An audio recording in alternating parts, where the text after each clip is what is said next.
Howdy folks, this is Big Sam. Have you ever heard the term Finnish Mosin before? Or maybe a Mosin Nagant that's a Finnish capture? These terms can be very confusing because they're often used interchangeably with each other, and the term Finnish Mosin is actually rather ambiguous. So what does it all mean? Well, simply put, a Finnish capture is a subset of a Finnish Mosin. So, at a very high level, if you only take away one thing from this video, take away this. A Finnish Mosin is a Mosin Nagant that was used by Finland. But what does that actually mean? Because there's a lot of stuff kind of bundled in there, and a Finnish capture is one of them. So during the Winter War, the Continuation Wars, fought during the late 1930s to 1944-ish, Finland actually captured tens of thousands of Mosin Nagant rifles from the Soviet Union. Those are really what we would call a Finnish capture. Now, there's a couple other interesting categories that fit into the Finnish Mosin hierarchy, though. One of them is, I'm going to simply put, Mosin Nagants acquired by Finland. Now, this is separate from the ones that they captured. When I say acquired, mostly what we're referring to is Mosin Nagants that Finland bought.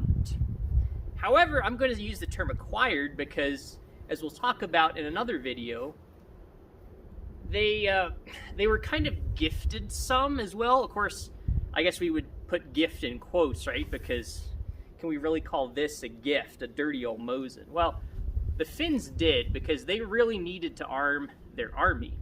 So they were really glad to get these. They got as many of these as they could. They pretty much drained Europe dry of these after World War I and before World War II. So it's one of the reasons why a lot of the earlier Mosin Nagants ended up in Finland. And it's sort of uncommon to find an earlier, say World War I era Mosin Nagant that's not from Finland. So we have those two categories. There's another one though. There's Mosin Nagants that are built by Finland, okay? Now, Finland never produced the receiver part of the rifle, which is this part here, but they did produce new barrels, as well as sourcing new barrels from other countries that they had contract to build them for them, which is really interesting. So we have these kind of three main categories. And what we're going to do is have a video to cover each category. And I've already done part one, which is Mosin Nagants bought by Finland. However, there's a couple of things I don't like. That one is, again, I like the term acquired because they got some as gifts. The other thing is, I think I'm actually going to redo that video because while it was about half an hour, there's a lot of interesting material in there that we simply didn't get to. So I think I'd like to redo that before moving on to part two, which would be Mosin Nagants built by Finland. Okay, so we have that whole spiel out of the way now. And now we know what a Finnish Mosin is. It's simply any Mosin used by Finland, but that can mean a lot of things. So let's say you have a Mosin Nagant at home. How can you tell if it's a Finnish Mosin? Let's find out.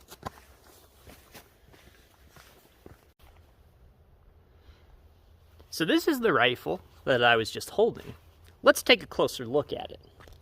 Now the first thing we can tell here is this is a Dragoon rifle. Now, how can we tell it's a Dragoon? Well, it's really easy. You want to look at two things. One, you look at the barrel bands. This is not an M91 because it doesn't have those big barrel bands with the screws in them. And the second thing we want to look at is the rear sight. This has a Konovalov rear sight. So coupled with the fact that it has Dragoon-style barrel bands, it does not have there is the absence of M91 barrel bands. This tells us it's probably a Dragoon rifle. Now, it could be a Cossack, so we'll have to look at the barrel markings. Let's take a closer look. So, as we can see here, this Mosin Nagant was built by the Ijevs factory in 1920. And there are no Cossack markings present here, so this is, in fact, a Dragoon rifle. Now, the easiest way to tell if your Mosin Nagant is a Finnish Mosin, you want to look right here. Generally, on the left side of the barrel shank, you'll have this SA in a box. This just means it's property of the Finnish army. Now, Finland would use this mark on all sorts of stuff, even things like shovels, to denote Finnish army property. And they would continue to use this until roughly 1970, when they switched to, it looks sort of like a castle. Now, this SA in a box isn't always on the left side of the barrel shank, but it usually is. Sometimes they stamped it on the top. Sometimes it could really be anywhere, but it's almost always on the barrel. So you want to look on every part of the barrel for that marking. Now, this marking can be found on almost all Mosin Nagant variants, at least the ones that were produced before 1944. Between the ones that they captured and the ones that they acquired from other means and the ones they built, pretty much all the Mosins up to that point are fair game to potentially be a Finnish Mosin. So this is the thing you want to look for. But let's find some other interesting things to look for. So here we're looking at an M91, and we can tell that right away because it has these big barrel bands with the screws at the bottom. See how that's a lot different than the one we just looked at? It also has this big old handguard here at the top. And another thing you can look for is the handguard is 100% between the two barrel bands. There's no overhang. On Dragoon rifles and 9130 rifles, the barrel band goes way past the front handguard. And we can see it doesn't here. Now, we also have our old Konovalov rear sight. And that's what we're going to be focusing on when we take a look at this particular rifle. Now, during the time of the Winter and Continuation War, about half of the Mosin Nagants that were in the Finnish Army's inventory were M91 pattern rifles like this. Really older rifles. But coupled with the fact that a lot of the ones that they bought, as well as some, not the majority, but some of the rifles that they captured, also happened to have this old style Konovalov rear sight. So the majority of Finnish Mosins you'll find will actually have this Konovalov style rear sight. And that's what we want to take a closer look at here. Now, first of all, we can see that this particular rifle was actually built in France in 1894. This is a very old Mosin. But we take a look here at the rear sight, we can see some interesting things. See how the sight markings have been zeroed out here. They've been overstamped. Okay, usually Finland would cut these in a slash or X these out. Sometimes you'll see these O marks, though, or zero marks. Now, why did they do this? Well, a couple reasons. One, these old markings, this says 4, 6, 8, 10, 12. These are old Imperial Russian markings. You see, in 1894, when the Russians had this rifle produced, Imperial Russia was not using the metric system. So this is an old form of measurement known as the arshin, which is roughly a pace. It's around 3/4 of a meter, but not quite. But it roughly enough, you can kind of think of it that way. It'll work just fine for the intents of this video. Now, 400 arshins is sort of a long way for your shortest sight setting. So what they did was actually cut another notch at the very back here. So the 4 was this notch right here. This one where my finger's at. But see, this far one, this very back one right here, this used to be flat, and then they cut this notch right here. And so now you can see the sight actually sits down in there. So that reduces it to a 200 meter zero. But that's only if you put a taller front sight in. So if we look here, we can see we have a very distinctive Finnish front sight because it has this little kind of curved notch here at the back. See that right here? This sight, as well as the rear sight modifications, were actually designed by Aimo Lahti, probably in the early 1920s, or sometime right after the Finnish Civil War was over. This was actually one of his first gunsmithing type projects to work on, which is really fascinating. Whenever you see a big tall front sight like this, pretty good indication it's Finnish. But this isn't the whole story. We need to take a look at the other side of this rifle. So let's go ahead and turn it over here.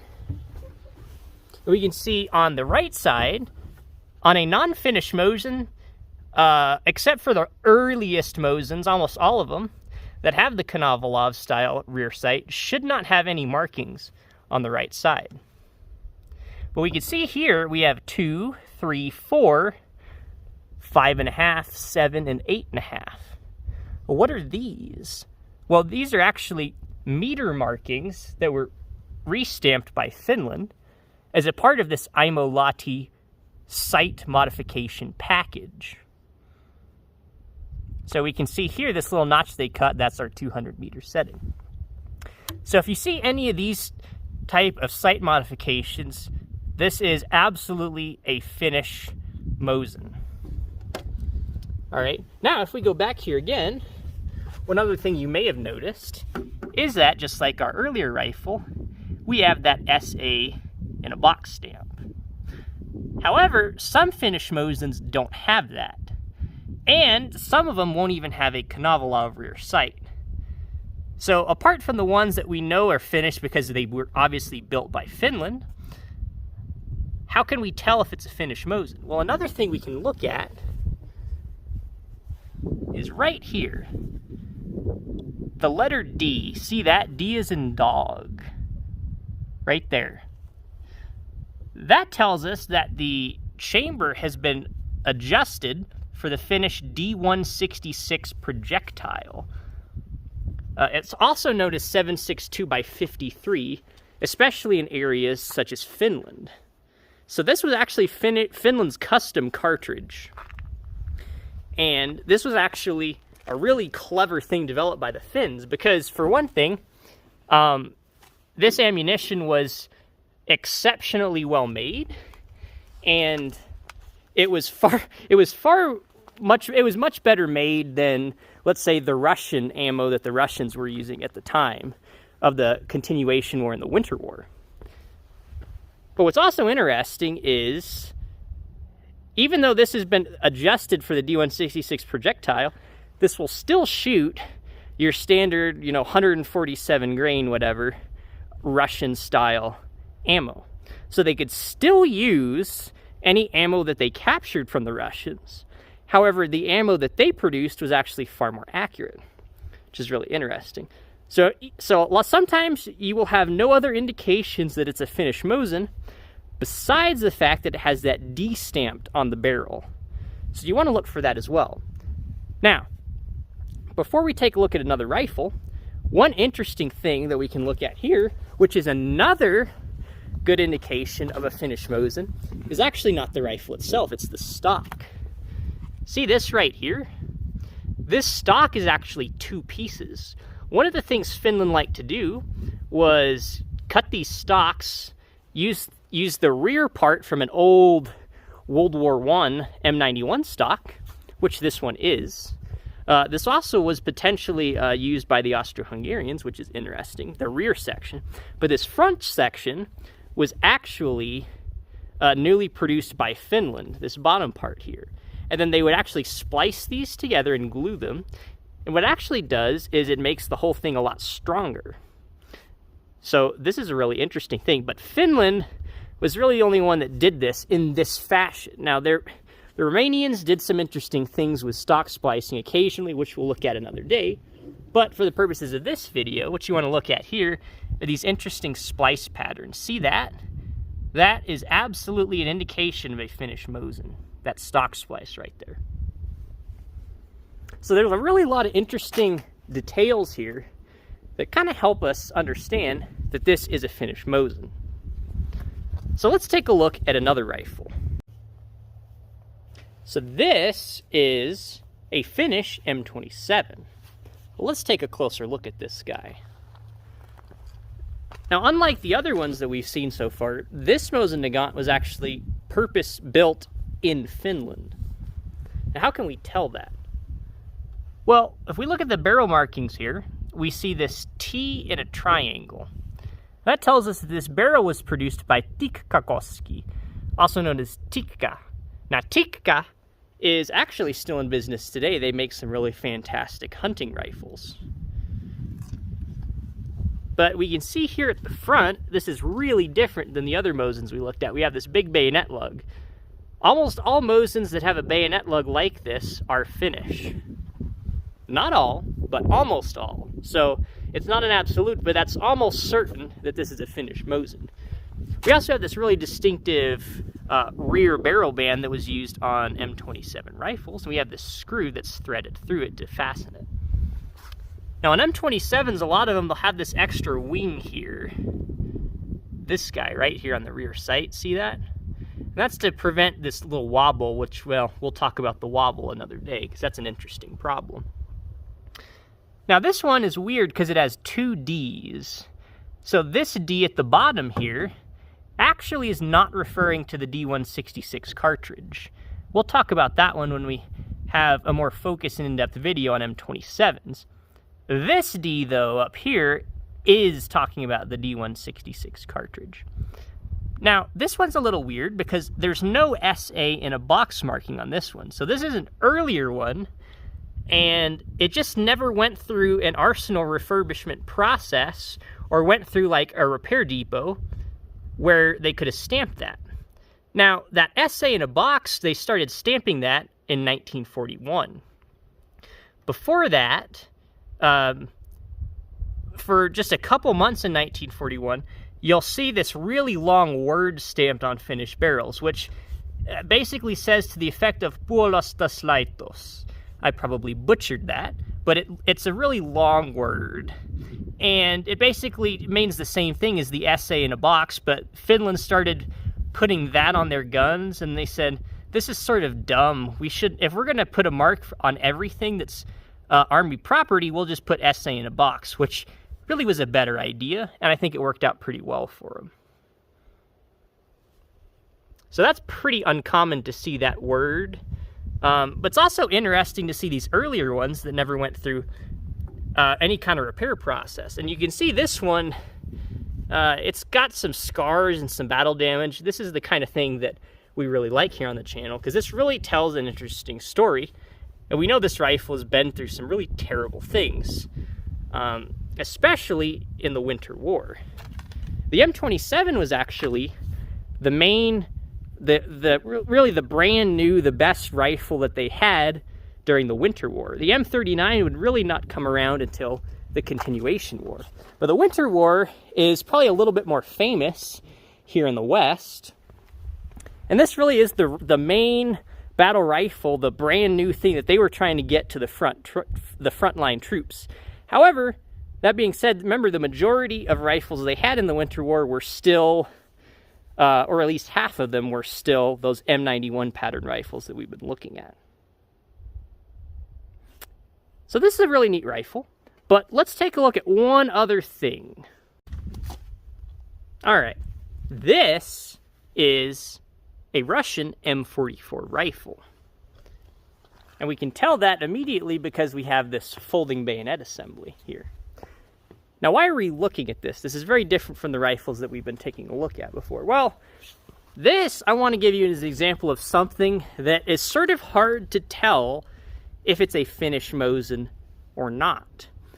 So, Finland did capture several carbines, both like M38 and M44 varieties. Mostly during the Continuation War.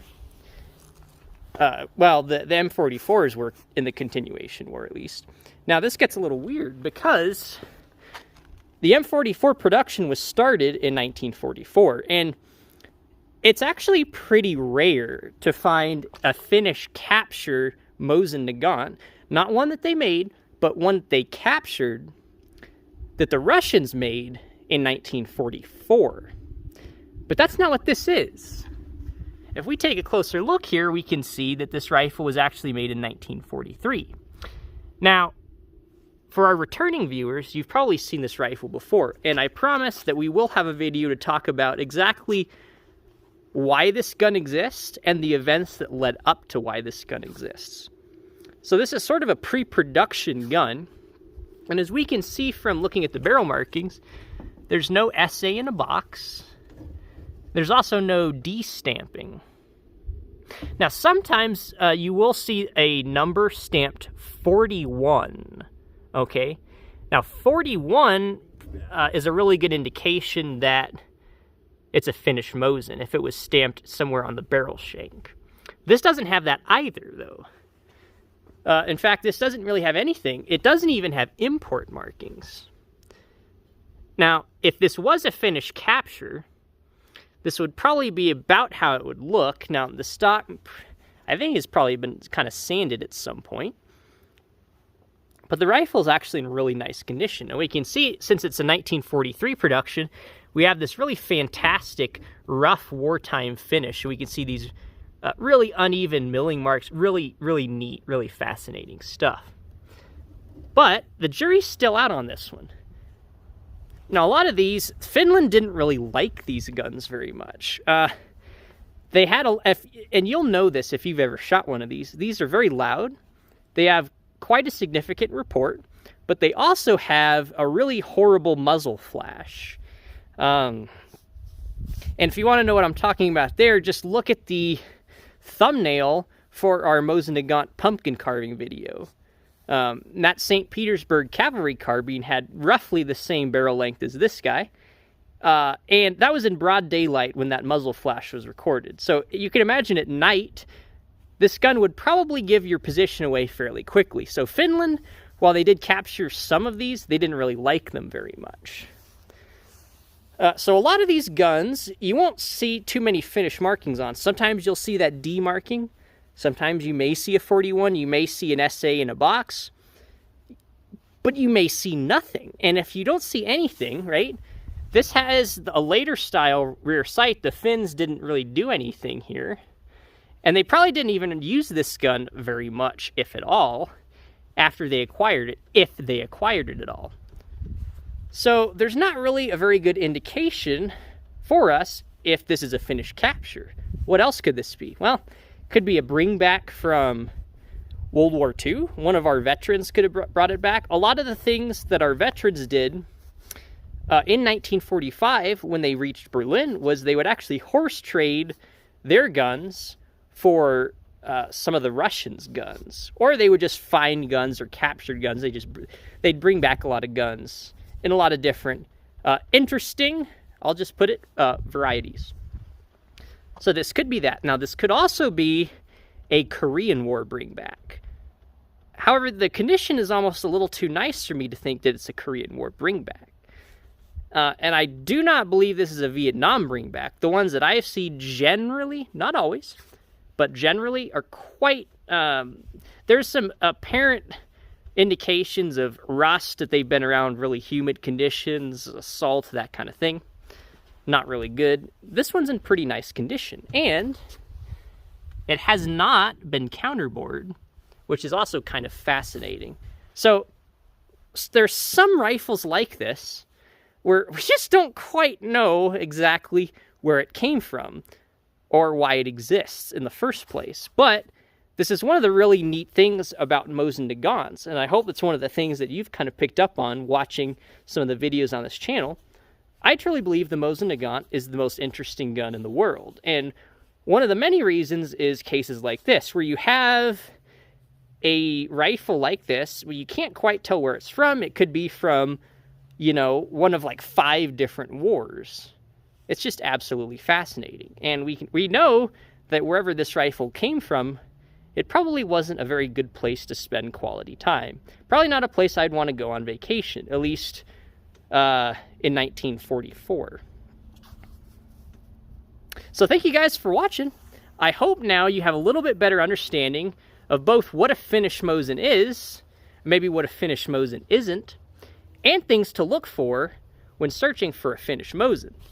Now, some people will say, oh, the triggers are better and things like that. Well, generally, yes. You know, there's things like that, though, where I've handled a lot of non-Finnish Mosins that have excellent triggers, and I've handled a lot of Finnish Mosins that have poor triggers. So things like that can just be modified by anybody relatively easily and quickly, it's not really the best indicator of exactly what the gun is. So it's things like we looked at in the video today that you want to take a closer look at to really help determine if it's a Finnish Mosin or not. So thanks again, you guys, for watching. Please consider subscribing if you're really into this kind of Mosin Nagant content. Please let me know if y'all have any prayer requests, and I'll see you next time.